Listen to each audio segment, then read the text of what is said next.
عزا نے ہمیں جتا دیا. محمد، ابو بکر، عمر تینوں مارے گئے. جب غیر اللہ کے مدد کی پکار بلند ہوئی تو آقا علیہ السلام نے کہا جواب دو. کہا آقا کیا جواب دیں؟ کہا کہو لنا مولا. اے عزا کے پجاریوں، تم کہتے ہو ہمارا عزا ہے، ہمارا مولا ہے، اور تمہارا مولا نہیں ہے. اللہ کے رسول صلی اللہ علیہ وسلم کے گھر سے نکلنے کے بعد ابو جہل اپنی پارٹی کو لے کر ابو بکر کے دروازے پر پہنچتا ہے. حضرت اسماء دروازے پہ آواز سن کے آتی ہیں. پوچھتا ہے تیرا بابا کہاں ہے؟ وہ کہتی ہے میں کیا جانوں میرا بابا کہاں ہے. تھپڑ مارتا ہے. اسماء کے کان کی بالی زمین پہ گرتی ہے اور وہ زبان حال سے کہتی ہے ابو جہل غلط سمجھا ہے. ابو بکر کی بیٹی کو یہ کٹ سکتی ہے، اپنے باپ اور اپنے رسول کے راز کو فاش نہیں کر سکتی. وہ کہتا ہے اگر اس کے ٹکڑے بھی کر دوں یہ تب بھی نہیں بولے گی کہ اس کا باپ اور اس کا نبی کہاں گیا ہے. آؤ ہم تلاش کے لیے نکلتے ہیں. اور تلاش کرتے کرتے کفار غار کے تہانے پر پہنچتے ہیں. ابو بکر صدیق رضی اللہ عنہ وارضا ان کی آہٹ سنتے ہیں تو کہتے ہیں یا رسول اللہ صلی اللہ علیہ وسلم، دشمن پہنچ گئے، دشمن غار کے دہانے پر پہنچ گئے. آقا اگر یہ دشمن اپنے قدموں کی طرف دیکھیں گے تو ہمیں غار میں بیٹھا ہوا دیکھ لیں گے، ہم پر ان کی نظر پڑ جائے گی. رسول کریم صلی اللہ علیہ وسلم نے جواب میں کیا کہا؟ ابو بکر لا تحزن ان اللہ معنا. ابو بکر غم کیوں کرتا ہے؟ اللہ تیرے بھی ساتھ ہے، اللہ میرے بھی ساتھ. یہ نہیں کہا ان اللہ معی، اللہ میرے ساتھ ہے، کہا ان اللہ معنا. ابو بکر اللہ جیسے محمد کے ساتھ ہے ویسے ابو بکر کے بھی ساتھ ہے. اللہ ہمارے ساتھ ہے، پریشان ہونے کی ضرورت. حضرت اسماء فرماتی ہیں بابا جاتے ہوئے سارا نقد پیسہ اپنے ساتھ لے گئے تھے. ہمارے دادا آئے، نابینا تھے، کہنے لگے لگتا ہے ابو بکر تمہیں بھوکا چھوڑ کر گیا ہے، سارا مال لے کر چلا گیا ہوگا. حضرت اسماء کہتی ہیں میں نے کہا نہیں دادا، وہ ہمارے لیے بہت پیسہ چھوڑ کر گئے، اور پتھر اٹھا کر کپڑے میں لپیٹ کر میں نے اس جگہ رکھ دیے جہاں پیسے رکھے جاتے تھے، اور اپنے نابینا دادا کا ہاتھ لگوایا کہ دیکھیے خزانہ موجود ہے، مال موجود ہے. وہ مطمئن ہو کر کہنے لگا اب اس کے جانے کا اتنا غم نہیں. ابو بکر کے ایمان کا کیا کہنا اور ابو بکر کے خاندان کے ایمان کا کیا کہنا. واویلا نہیں کیا، شور نہیں کیا، دادا کے سامنے روئی نہیں کہ ہم تو بھوکے رہ گئے، نہیں، اپنے دادا کو تسلی دی، کہا بابا ہمیں بھوکا چھوڑ کر نہیں گیا. رسول اللہ صلی اللہ علیہ وسلم اس غار کے اندر 3 دن رہتے ہیں. 3 دن اس غار کے اندر اللہ کے نبی نے گزارے. رات کے اندھیرے میں حضرت اسماء گھر سے روٹی لے کر آتی، نبی کے ساتھ ابو بکر ہے، کھانا ابو بکر کے گھر سے آ رہا ہے، اسماء کھانا لا رہی ہیں. ابو بکر صدیق رضی اللہ عنہ وارضا کے بیٹے عبداللہ وہ آ کر اہل مکہ کی پلاننگ، ان کی گفتگو، ان کی باتیں سن کر اندھیرے میں آ کر اپنے بابا کو بتا جاتے. عامر جو ابو بکر رضی اللہ عنہ وارضا کی بکریوں کا چرواہا تھا، وہ آتا بکریوں کا ریوڑ لے کر آتا اور ابو بکر اور رسول اللہ صلی اللہ علیہ وسلم کو دودھ پلا کر چلا جاتا. اس کے ریوڑ کے گزرنے سے اسماء اور عبداللہ کے آنے کے قدموں کے نشان بھی مٹ جاتے.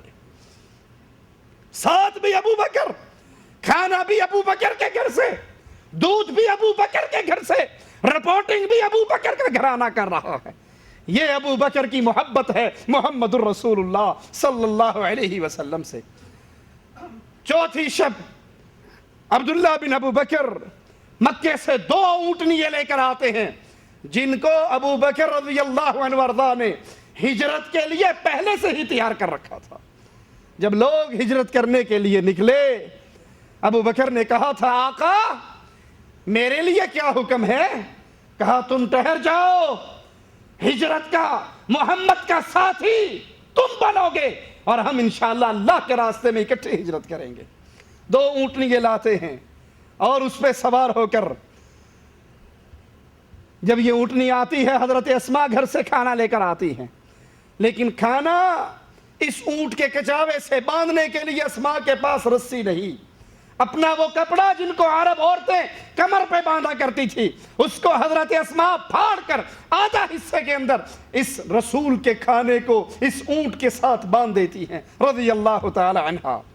ایک اونٹنی پر اللہ کے نبی ہیں، ایک اونٹنی پر اللہ کے نبی ہیں اور ان کے ساتھ ابو بکر ہیں۔ ابو بکر تیری شان کا کیا کہنا، مکے میں تھا تو رسول کے ساتھ، غار میں تھا تو رسول کے ساتھ، اونٹ پہ سوار تو رسول کے ساتھ، سفر ہجرت کا تو رسول کے ساتھ، مرنے کے بعد دفن بھی ہوا تو رسول کے ساتھ، اٹھے گا تو رسول کے ساتھ، حوض کوثر پر بیٹھے گا تو رسول کے ساتھ، جنت میں داخل ہوگا تو رسول کے ساتھ صلی اللہ علیہ وسلم۔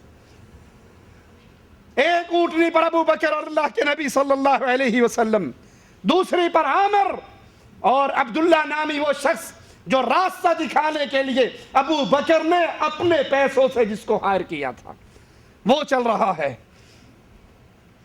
رات کی اندھیری اور تاریکی کے اندر مدینے کا سفر شروع ہوتا ہے، راستے میں ایک کافر ملتا ہے۔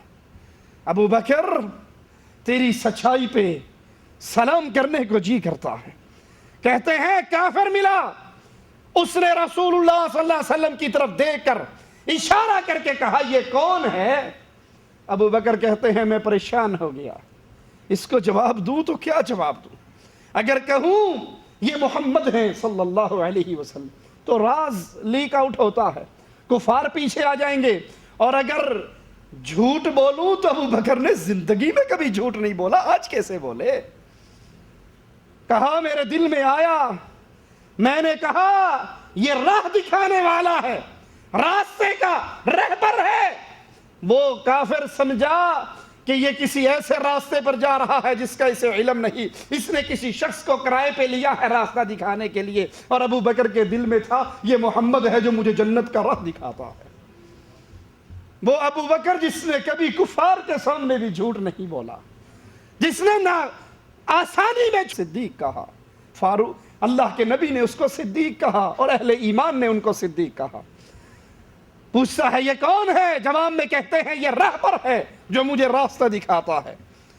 دوپہر سخت ہو جاتی ہے، اللہ کے نبی صلی اللہ علیہ وسلم تھوڑی دیر کے لیے رکتے ہیں، ابو بکر تلاش میں لگتے ہیں، ایک چٹان دیکھتے ہیں جس کے نیچے جگہ صاف کر کے اپنی چادر بچھاتے ہیں اور اللہ کے نبی صلی اللہ علیہ وسلم کو وہاں پہ سلا دیتے ہیں۔ آقا سو جاتے ہیں، ابو بکر کو پھر بھی آرام نہیں ملتا۔ کہا جب نبی آرام کے لیے لیٹ کے، میں نبی کے لیے کچھ تلاش کرنے کے لیے نکلا، ایک چرواہا نظر آیا جس کو پیسے دے کر میں نے اس کی بکریوں کا دودھ نکالا، ایک برتن پہ کپڑا باندھا، اس چرواہے کے ہاتھ دھلائے اور پھر اس برتن میں دودھ نکال کر میں نے محمد الرسول اللہ کو پلایا صلی اللہ علیہ وسلم۔ پھر اٹھے اور چلے، راستے میں سراقہ ملا، کافر سردار جو پیچھے سے تلاش کرتا ہوا، ڈھونڈتا ہوا، کیونکہ کفار نے اعلان کیا تھا جو ان دونوں کو تلاش کر کے لائے گا زندہ یا مردہ اس کو اتنے اتنے اونٹ انعام ملیں گے۔ یہ سراقہ دوڑتا ہوا، ابو بکر صدیق کہتے ہیں جب میں نے اس کو دیکھا میں نے کہا اے اللہ کے حبیب یہ اللہ کا دشمن آ گیا ہے۔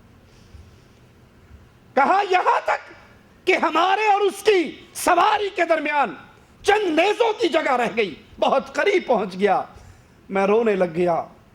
میں نے کہا آقا مجھے اپنی جان کا ڈر نہیں ہے، اے محمد کریم میں آپ کی جان کو خطرے میں دیکھ کر رو رہا ہوں، یہ اللہ کا دشمن ہمارے قریب ہو گیا۔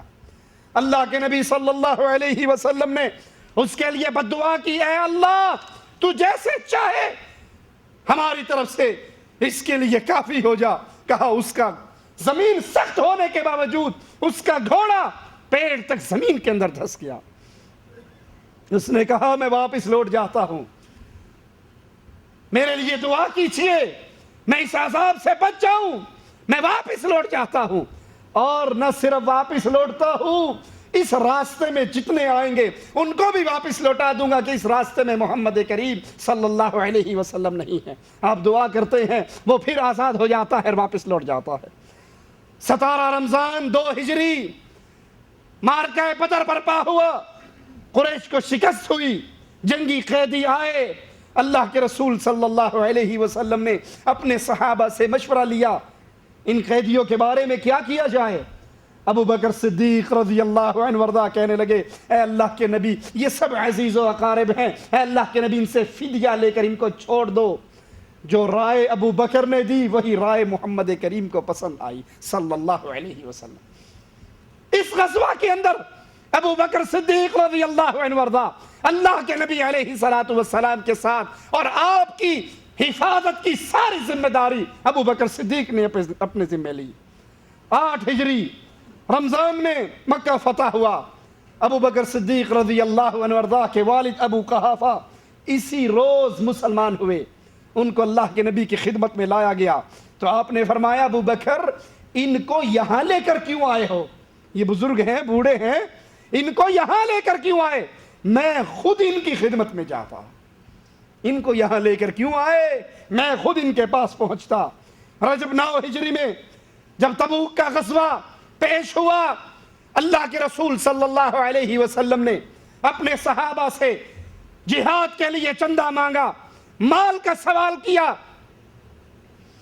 شدید گرمی کا سفر، طویل سفر، صحابہ اپنا مال لے کر آ رہے ہیں۔